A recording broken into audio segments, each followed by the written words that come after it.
número 3 dice de Deuteronomio: bendito serás tú en la ciudad y bendito en el campo.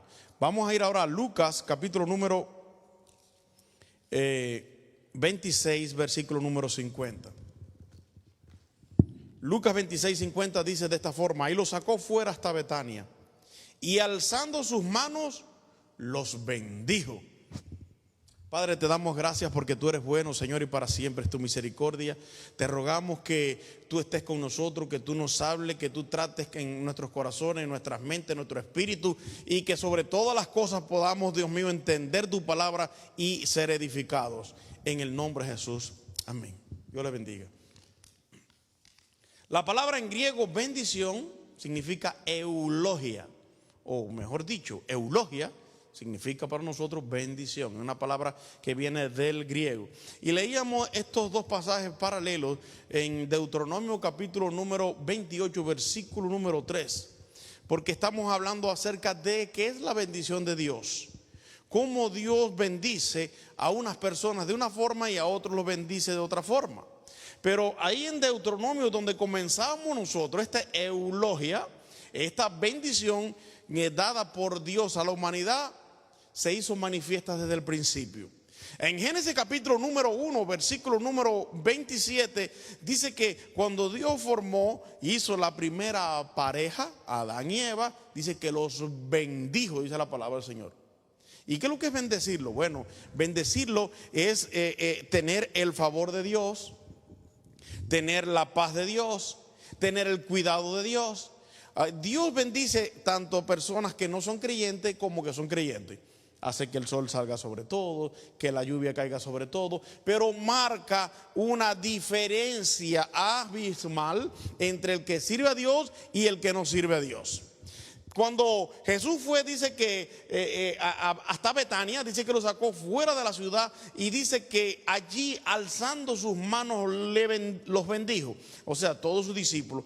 Dice que la palabra bendición, tengo 6 puntos y no sé si lo voy a terminar. La palabra bendición en griego significa eulogia, significa un don divino que hace que la obra del creyente tenga éxito. Porque Jesús dijo: sin mí nada podéis hacer. Y Jesús en muchas ocasiones siempre trajo a la memoria de sus discípulos y sus seguidores que había que tener un compromiso. Tomen su cruz y cárguenla y sígueme. Es verdad que Dios no pide sacrificio, pero Dios sí pide obediencia. En el capítulo número 28, la primera parte de Deuteronomio habla consecuencias de la obediencia. Dice que Dios, si oyes la palabra de Dios atentamente y la pones por práctica, por obra, Él te va a bendecir en el campo, te va a bendecir en la ciudad. Mira el versículo número 3, dice: bendito serás tú en la ciudad y bendito serás en el campo. No tiene que ver como muchas personas que dicen: bueno, si yo me mudo para la ciudad, a lo mejor voy a ser bendito. O lo de la ciudad dice: pues si yo me voy para el campo y tengo un rancho y tengo vacas y burros y terneros y no sé cuántos animales, voy a ser bendecido. No, el problema no es para donde uno se vaya, sino para donde uno se mueva, vaya Dios con nosotros. Todavía había profetas del Antiguo Testamento pensando que la presencia de Dios nada más era limitada a una región solamente. Por ejemplo, a Israel. Cuando Dios le habló a Jonás para que fuera a predicarle, a hablarle a Nínive, ¿qué pensó Jonás?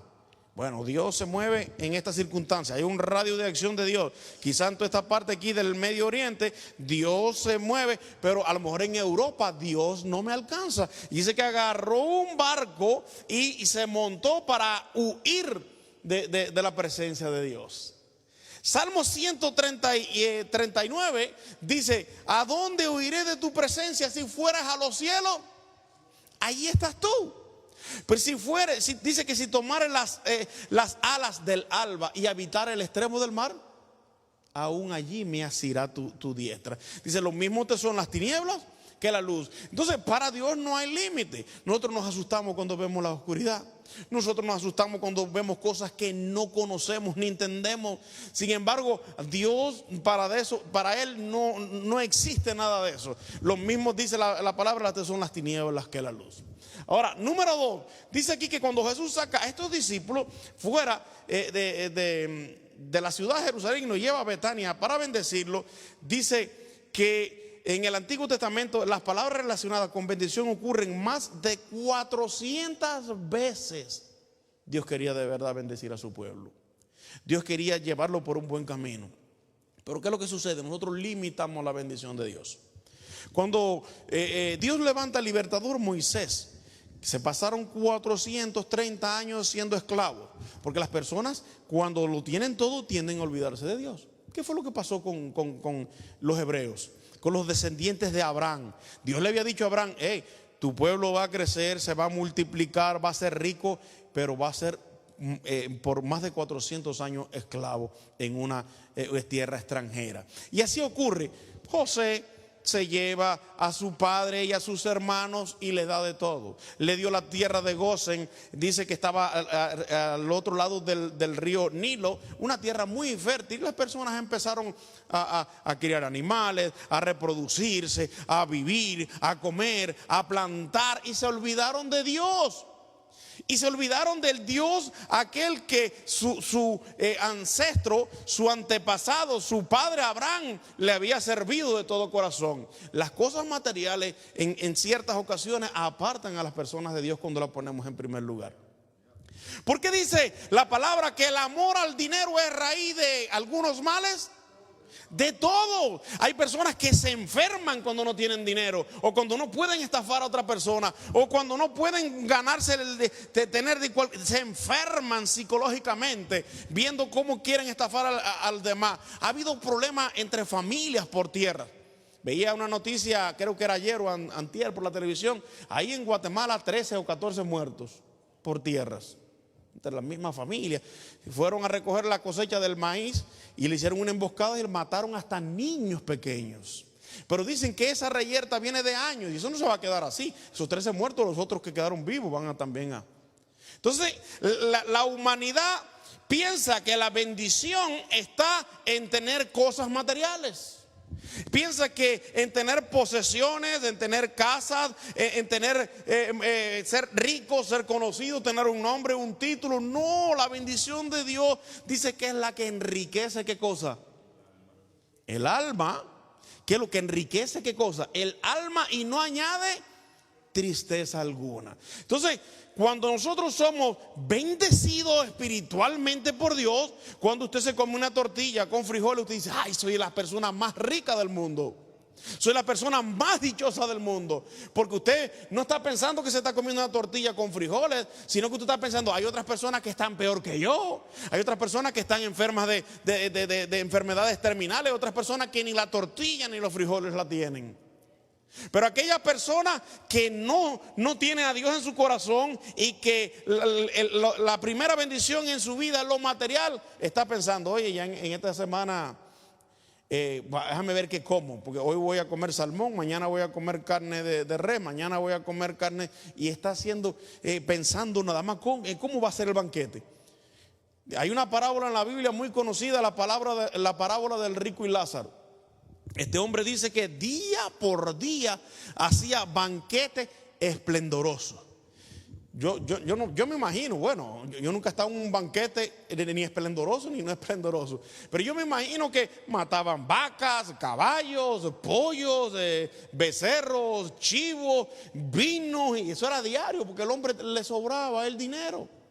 Dice que a la puerta de su casa había un homeless, una persona que no tenía casa, un mendigo, un pordiosero. Aquella persona dice que él quisiera verse comido de las migajas que caían de la mesa para llenar su barriga.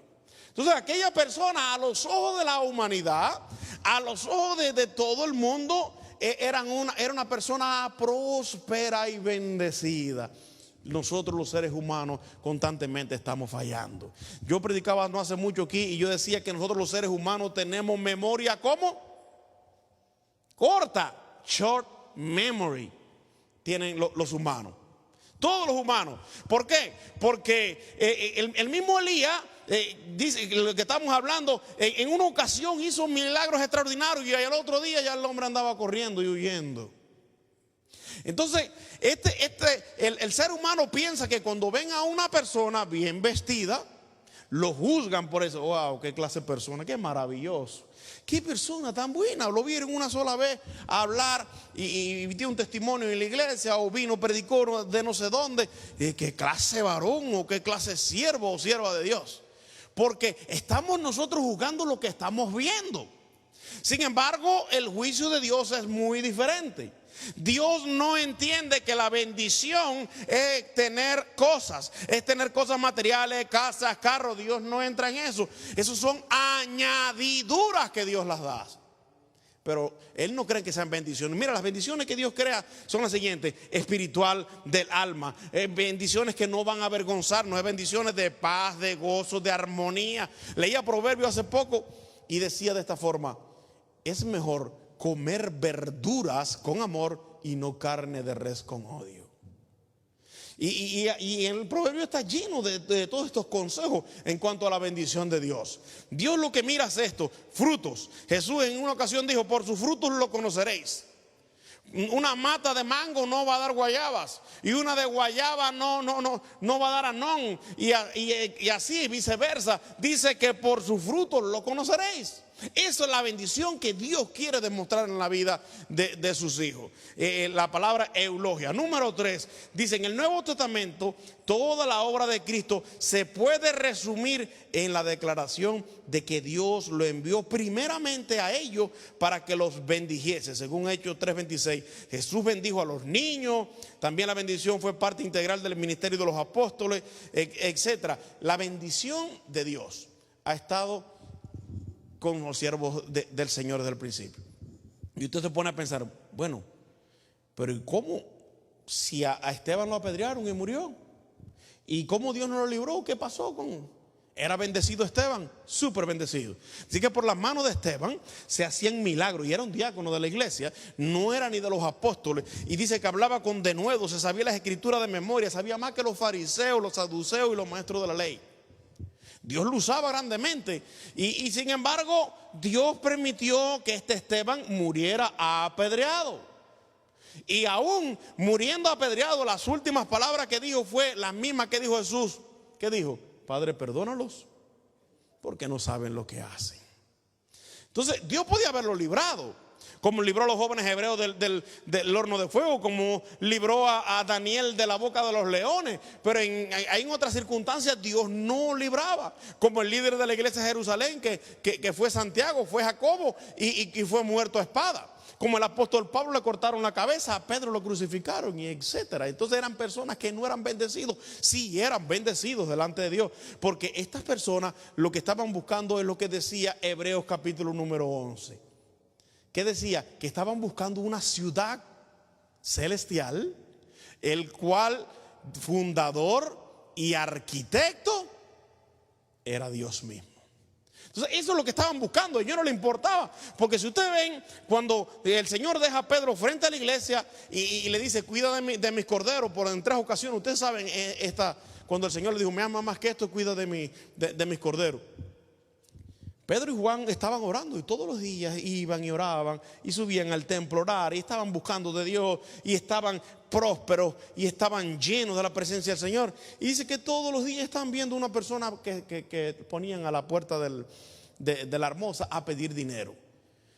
Y Pedro, aquellas famosas palabras donde dijo: no tengo plata, era lo que se pagaba en aquel tiempo. Pedro era, como nosotros diríamos en mi país, arrancados, no tenían nada. Eran unas personas que no tenían ni un centavo.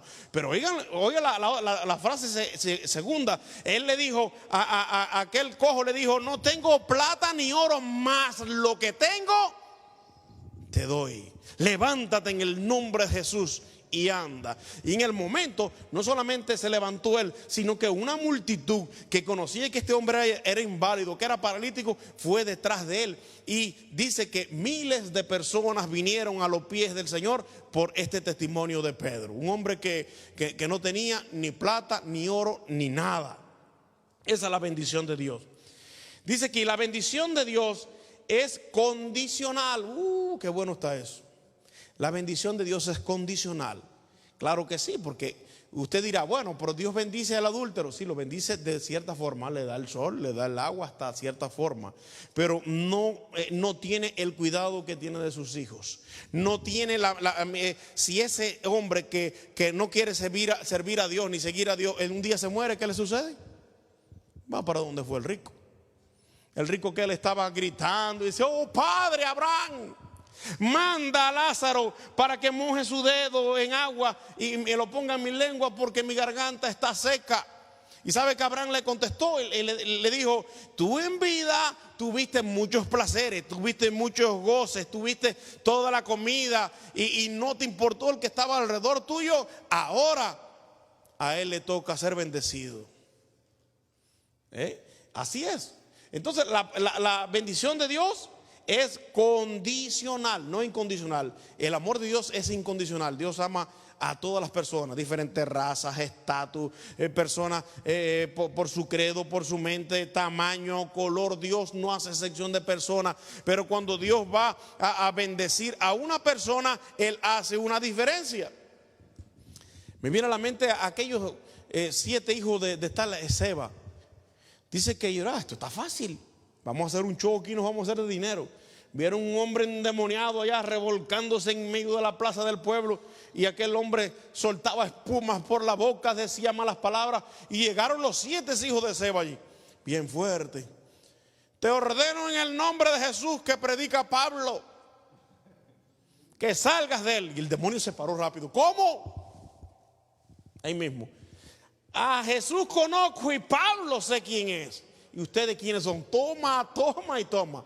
Y dice que salieron huyendo desnudos de aquel lugar. Uno solo contra 7. Y dice que salió avergonzado porque el mismo demonio reconoció que Pablo tenía una reputación, que Pablo era un hombre bendecido, que Pablo era un hombre que marcaba una diferencia. Esto es fácil de echar fuera demonios. Usted verá cómo ahora mismo se va el demonio. Y sabe que el demonio fue el que lo echó fuera a ellos. A mí me ha tocado mirar personas que se han metido donde no los llaman. Si usted no está preparado para hacer algo, no lo haga. Alguien me daba un testimonio de alguien que fue a orar no hace mucho en un lugar aquí cerca de aquí mismo en Texas, y dice que el demonio agarró a esa persona y la hizo pedazos también. Entonces, esa reputación, esa bendición se consigue primero consagración delante de Dios. ¿Qué es lo que es consagración? Bueno, volvemos de nuevo al principio. Vamos de nuevo a Deuteronomio. Vamos de nuevo a Deuteronomio capítulo número 28. Miren lo que dice el versículo número 1. Póngalo a partir del versículo 1. Acontecerá que si oyeres atentamente la voz de Jehová tu Dios para guardar y poner por obra todos, o algunos dice ahí, todos sus mandamientos que yo te prescribo hoy, también Jehová tu Dios te pondrá en alto sobre toda la gente. Ay. Entonces es algo condicional, no es incondicional. Tú tienes que guardar, tú tienes que cumplir, tú tienes que vivir, tú tienes que esforzarse. El seguidor de Moisés, ¿quién fue? ¿Quién fue el que Moisés dejó por él? Josué. ¿Y qué le dijo Dios a Josué? Mira que te mando que te esfuerces y seas valiente. Y por eso yo pienso que las cosas de Dios, las bendiciones de Dios, hay que ganárselas. Las cosas de Dios hay que ganarse. Yo siempre digo que el ministerio, ya sea pastor, ya sea evangelista, ya sea maestro, no se hereda, lo da Dios. Es un ministerio que Dios da, que Dios habla al corazón, a la mente, pone el deseo y Dios capacita. Moisés tenía sus hijos. ¿Y por qué Moisés no llamó a alguno de sus hijos? Oye, ven acá, ustedes van a ser mis seguidores. Ahora cuando yo muera, le dijo a Gersón, que era uno de los hijos, y el otro ni me acuerdo cómo se llama, pónganse en las pilas, que este Josué lo veo con muchas alitas. Pero Moisés era un hombre de Dios. Un hombre que tenía visión de Dios, un hombre que sabía que las cosas de Dios no es familia, no es por primo, no es por tío, no es como en Cuba o Corea del Norte. que en Corea del Norte el abuelo, el papá y el hijo. Y cuando se muera el hijo, el otro. Y va a ser una dinastía. En las cosas de Dios, las bendiciones hay que ganárselas. Mira que te mando, le dijo Dios a Josué, que te esfuerces y seas ¿qué cosa? Sea valiente, no temas ni desmayes, porque Jehová tu Dios estará contigo donde quiera que fueres. Ahora, pero él le mandó a esforzarse. Bueno, ¿y acaso el hombre no era esforzado? Pero siempre Dios pide un poquito más. Esfuérzate. Y hay veces que uno dice, pero yo estoy haciendo demasiado. Y viene Dios te dice, esfuérzate. Pero ¿cómo Dios no está mirando que yo limpio la iglesia, que limpio los baños, que corto la yarda, que predico, que ayuno? Y Dios te dice, esfuérzate. Nunca es suficiente lo que nosotros hagamos para Dios. Siempre Dios va a estar por encima de todas las cosas. Y mismo Jesús dijo, cuando hagáis todo lo que ustedes se ha mandado, dice, siervos que son inútiles. Así mismo dicho por Jesús. Dice el versículo, ahí mismo estamos, el número 2 entonces, y vendrán sobre ti todas estas bendiciones y te alcanzarán. Qué maravilloso es eso. Y te alcanzarán si oyeres, vuelve a decir de nuevo, versículo número 2, si oyeres la voz de Jehová tu Dios, le vuelve a decir de nuevo. ¿Por qué Dios le quitó el ministerio a Elí? Mira que Dios lo había corregido, la gente se habían quejado, los hijos estaban haciendo barbaridades, ya no eran benditos de Dios, ya se habían separado de Dios, le quitaban las cosas a la fuerza, agarraban a las mujeres de Jerusalén y hasta las violaban. Y estamos hablando hijos del sacerdote Elí, y cuando le iban y le decían al papá, el papá no decía nada. Hasta que Dios levantó a Samuel y Dios le habló a Samuel y dijo lo que iba a hacer. Lo primero que pasó, que los 2 hijos de Elí lo mataron en la guerra y le quitaron el arca. Y cuando supo la noticia, Elí, ¿qué es lo que pasó? Se cayó para atrás y se murió ahí mismo. Se dio un golpe aquí en el cuello y se desnucó ahí mismo. Entonces, Dios hace una diferencia. En el principio Dios siempre quiso bendecir a la humanidad, pero hay requisitos que hay que cumplir. Jesús dijo que el que conmigo no es contra mí. Y el que conmigo no recoge, entonces ¿qué cosa? Desparrama. Por eso uno tiene que día a día tratar de acercarse al Señor. Señor, gracias porque yo te tengo a ti y yo quiero que tú me ayudes en este día, en esta hora a conocer más de ti. No creernos nosotros que no la sabemos todos, sino que todos tenemos que ir a la rodilla y pedirle a Dios. Y el que no pueda arrodillarse, sentarse. Y el que no pueda sentarse, acostarse o estar parado. Pero reconocer diariamente que nosotros no somos nada. Decía un poeta de esta forma, un poeta cristiano: nada tengo, nada soy, aunque pudiera tener riquezas y bienes. Todo lo que yo tengo de ti proviene. Todo lo que nosotros tenemos proviene de Dios: hijos, carros, casa, dinero, trabajo, salud, que es lo más importante. Y en un segundo, en menos de un segundo Dios lo quita. Se le cierran los ojos a las personas y hasta ahí llegó la persona. Ananías y Zafira se creyeron muy sabios y quisieron engañar a los apóstoles y quisieron engañar a Dios. Y miren lo que le pasó: murió primero el hombre y después murió la mujer atrás. ¿Por qué? Porque le mintió a Dios y cayeron muertos y se habían puesto de acuerdo. Cuando le preguntaron a la mujer: oye, ¿en cuánto fue que vendiste la heredad? En tanto. Ay, ¿por qué se pusieron de acuerdo para mentirle a Dios? Ahí vienen los que enterraron a tu marido, ahora vienen por ti. Ahí mismo la mujer cayó y se la llevaron muerta en ese momento. Santo Dios, que Dios nos ayude, ¿verdad? A hacerle cada día más fiel al Señor. Y le voy a dejar de tarea, ya voy a terminar, me faltaron algunos puntos, pero le voy a dejar de tarea Deuteronomio capítulo número 28 del 15 en adelante. Habla de las consecuencias de la desobediencia, las bendiciones a la obediencia y consecuencias a la desobediencia. ¿Qué es lo que trae apartarse de Dios? En vez de alcanzarte esas bendiciones, te van a alcanzar otro tipo de cosas malas y le voy a dejar ahí. Dios quiera que este